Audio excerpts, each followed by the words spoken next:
My mom used with us as kids and continued to as we became adults. We would make her give us some of her pills. So when I had my own kids, I did the same.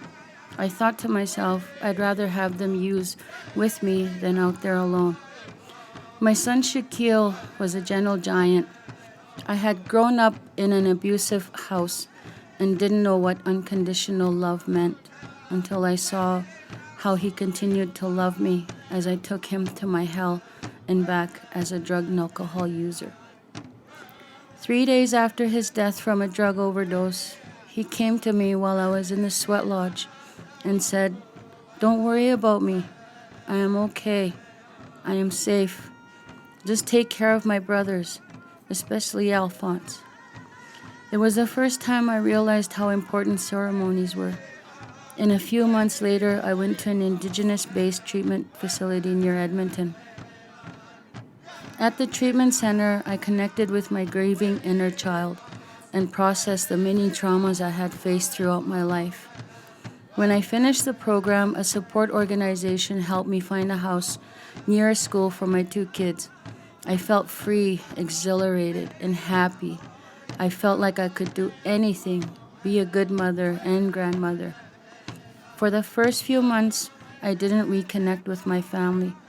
But growing up, I was always taught about how important family was. So when my sister was evicted, I allowed her to move in with me. She was still using with my adult son, and it threatened my sobriety.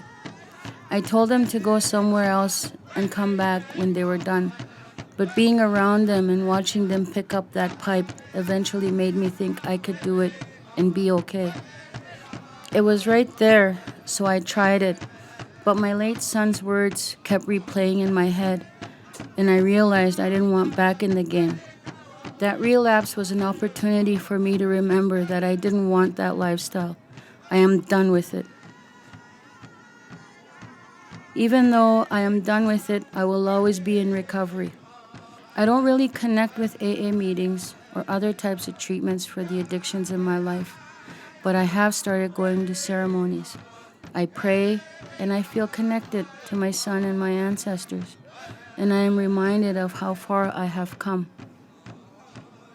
My entire family is still using, and it is almost harder for me now because I have become the safe place. They all come to me, and I have done what I can for them, and sometimes I feel resentful that no one helped me when I needed it. But I realize now that they couldn't have helped me, even if they wanted to. I care about my family. I see my old self in their lives. I did everything they are doing, and I am starting now to understand how things are passed down from one generation to the next. I am going to stop that cycle in my family, but I may need to leave them alone and let them find their own way for a while. My story isn't their story, and I will be there for them when they are ready.